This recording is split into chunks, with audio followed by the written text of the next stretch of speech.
Welcome back everybody to the M41 Walker build. First thing I'm going to be doing today is I'm going to be painting the taillights on the hull. Never got a chance to do it when I was actually building the hull, so I'm going to be doing it now.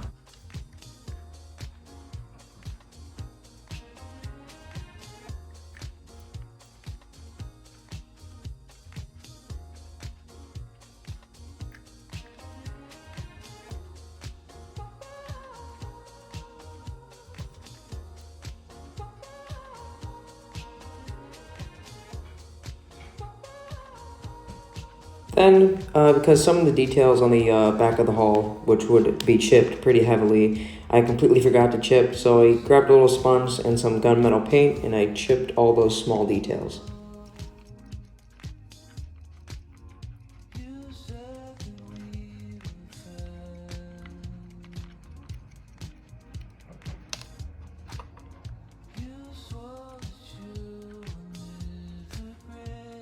Next thing I did was snip out those gun mantlet parts and clean those up with the hobby blade. After that, I glued the gun mantlet together.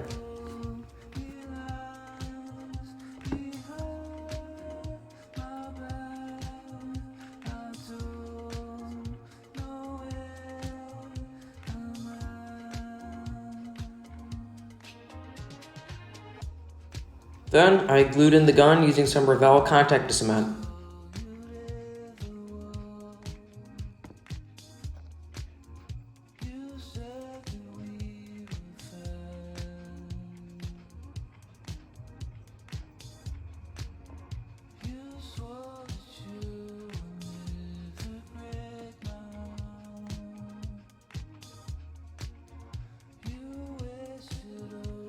Once that was done, I decided to take the hobby blade and clean up the end of the gun barrel a little bit since it was a little bit flaky.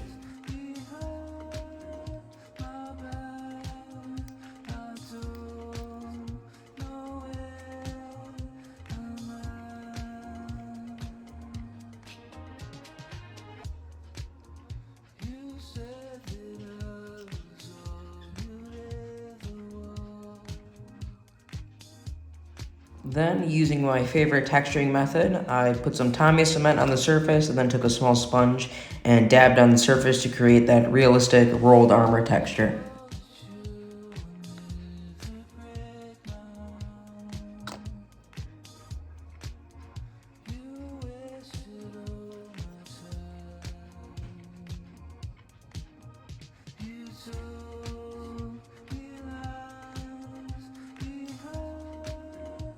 Next thing was taking some side cutters and snipping out both halves of the turret.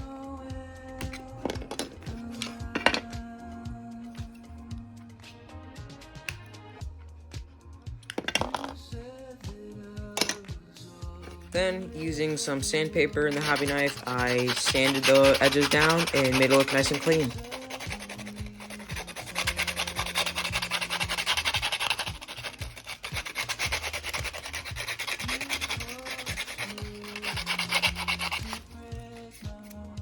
Then it was texturing the turret. Same method, Tamiya cement and a small sponge. Did the sides and the roof.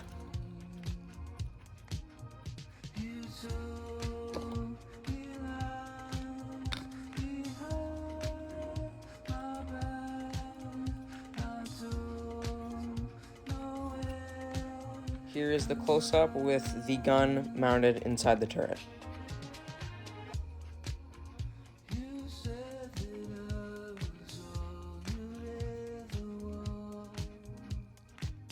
Next thing I did was glue on some details on the roof of the turret. As of right now, I'm gluing on some covers for the two periscopes on the roof.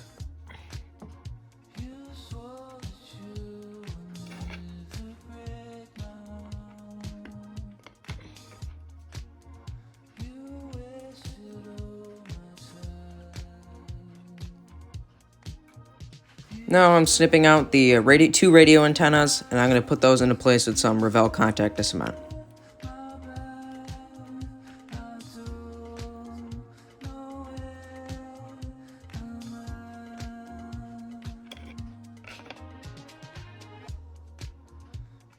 One very interesting feature on this model is an opening and closing commander's hatch. Not a lot of models have this. Next step was gluing on all of the handles on the side of the turret, snipping those out with some side cutters, and I'll clean this up with a hobby blade.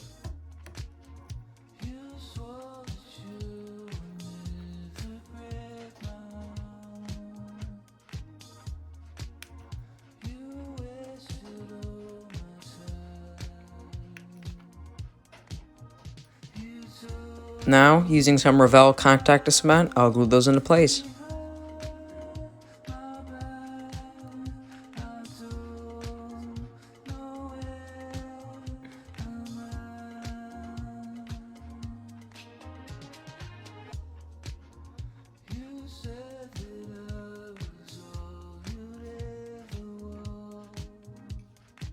Here's a close-up.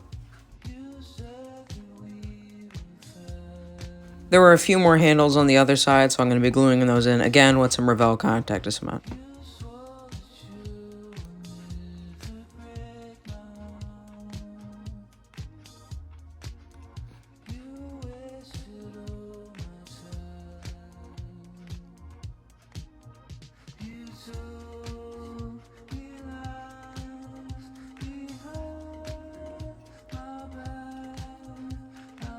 Here's what it looks like with everything on the turret. Also, while I was at it, I decided to glue the two halves of the turret together.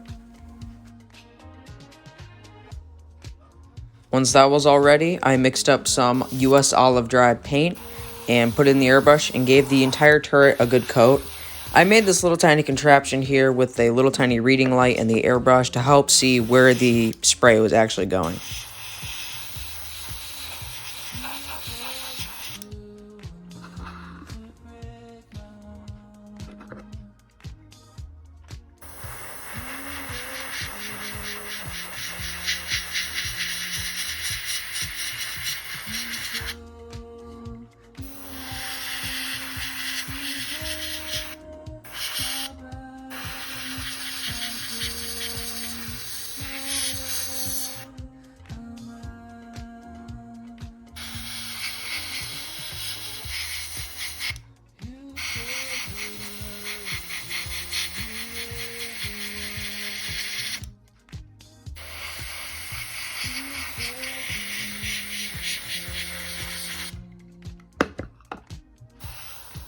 After it was all finished, here's what it looks like.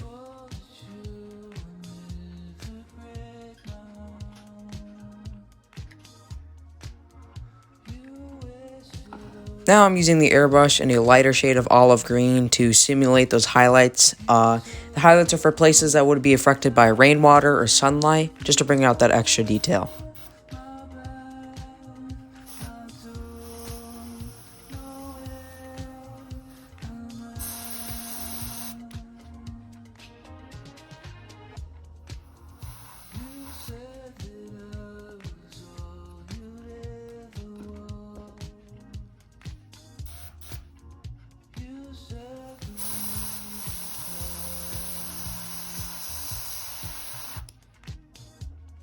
Now, using a paintbrush and some matte white paint, I'm going to be painting the interior of the hatch.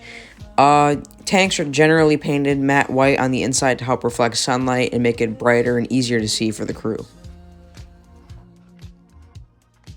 Once that was all finished, I started on some detail painting, and here are the results of that.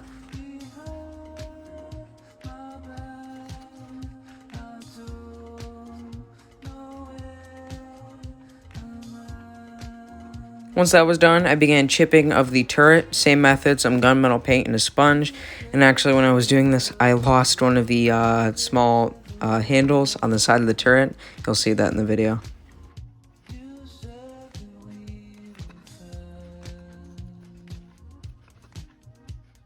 For this one, I was going for a pretty heavily chipped look, and here are the results of that.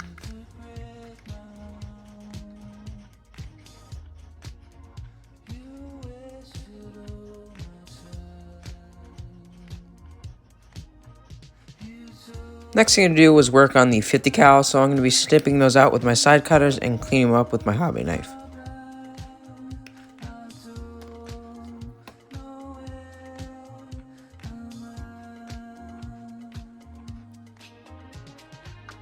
I did not record painting because actually while I was painting it, we had visitors over, so here are the results of that.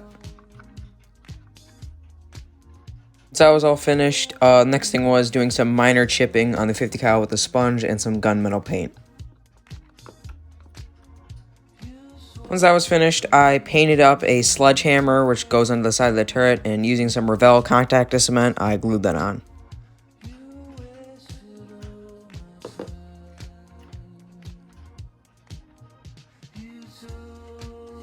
After that was all finished, I started working on the hull. Here I am texturing it with my texturing method with the Tamiya extra thin cement and a little tiny sponge.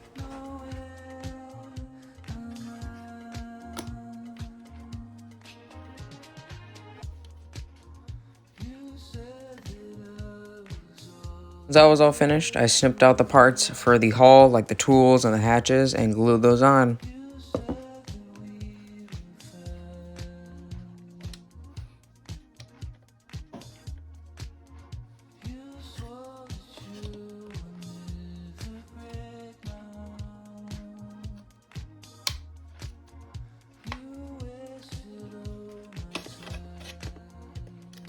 Now finally, I can mix up some US olive dry paint and airbrush the entire top of the hull.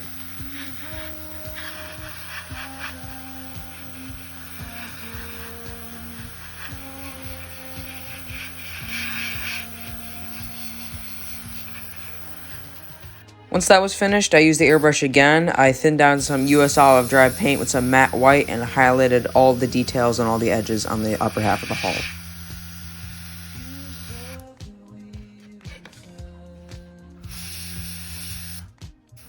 After that, it was on to detail painting. As of right now, I am painting the shovel and the pickaxe with some gunmetal paint. In the middle of detail painting, I realized that I had to do chipping first, so I started on that with the sponge. Once that was finished, I went back to the detail painting and I painted the exhausts with some homemade rust color. And here I am gluing those in with some Revell contactor cement.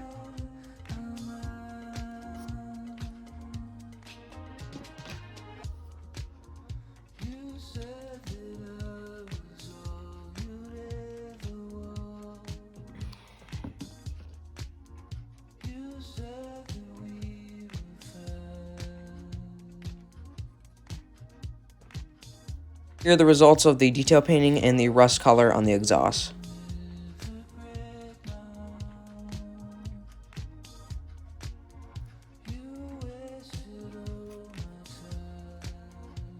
Next up was applying the decals, so I'm going to be using a tiny pair of scissors here to snip those out.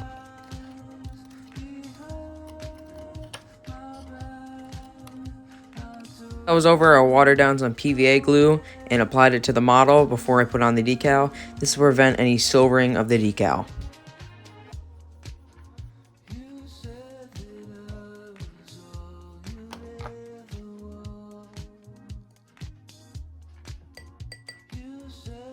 Once all the decals are applied, here are the results.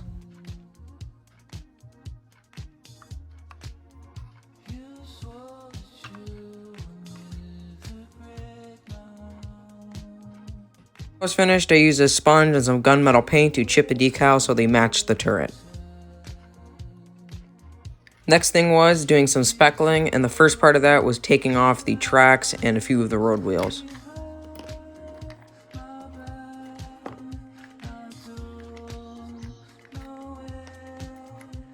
Now, the way that I do speckling is using some florals wire and some heavily thinned down buff color paint. I fling it onto the model to simulate dried up dirt, and then I use a flat brush with a little bit of water on it to streak it down to help simulate where rainfall has naturally brought the dirt down.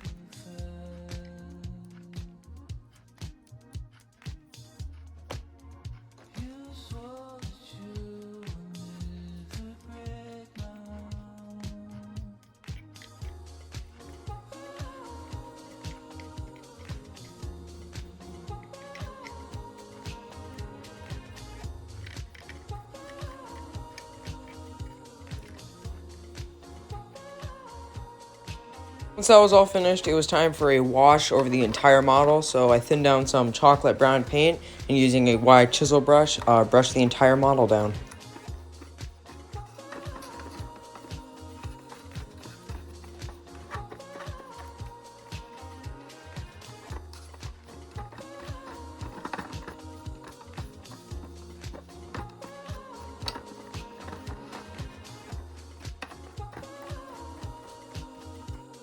Then, using a cloth and a paintbrush with some water, I removed all the excess wash.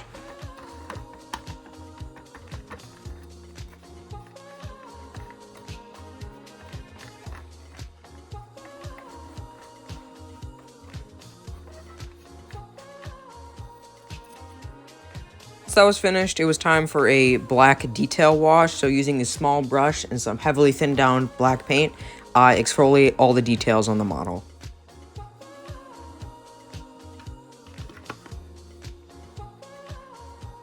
Next up was some charcoal powder. This will simulate some gun smoke on the end of the barrel and some exhaust stains.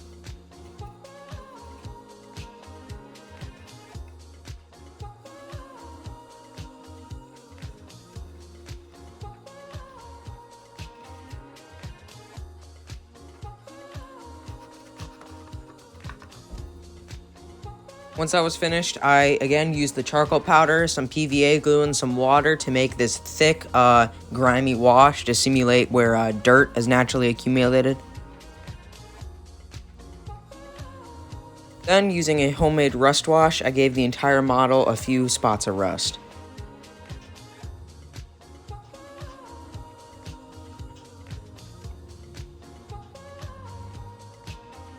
Then I grabbed my little tiny tub of dirt and I put some dirt in the model, and then I watered down some PVA glue and fixed it all in place.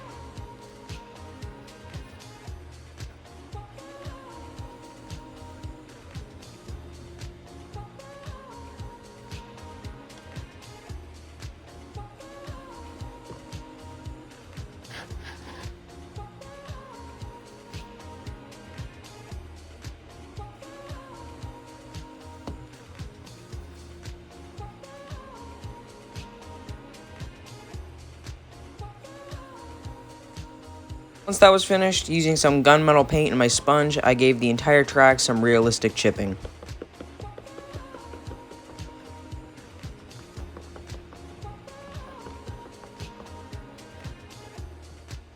Then, using some pennies and some super glue, I made little tiny weights to help the tank sit right on the tracks.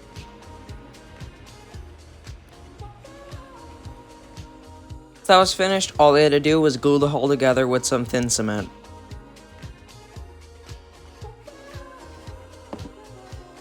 Once that was finished, I mixed up some homemade mud that's made with PVA glue, water, and real dirt, and spread it all over the model where mud would naturally accumulate.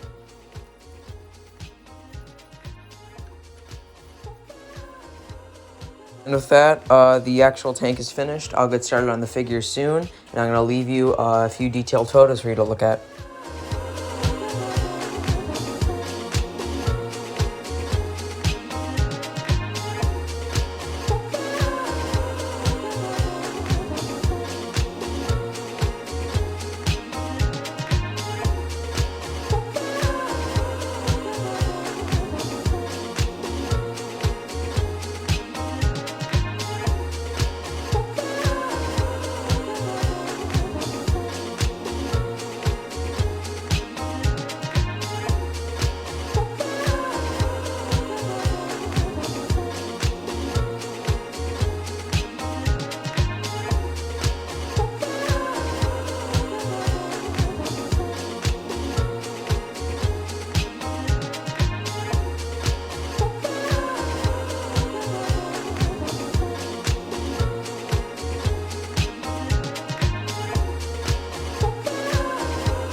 The figures, I used some side cutters and some sandpaper and cleaned those up.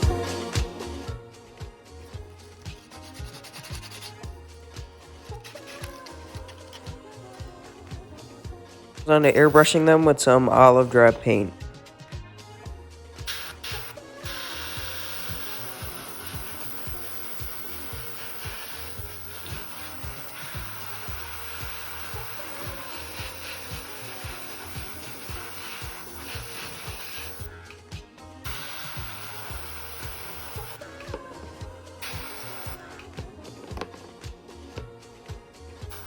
That was finished, I decided to do all the detail painting. Decided not to record it since it was pretty long and pretty boring. But as you can see from these images, they turned out pretty well.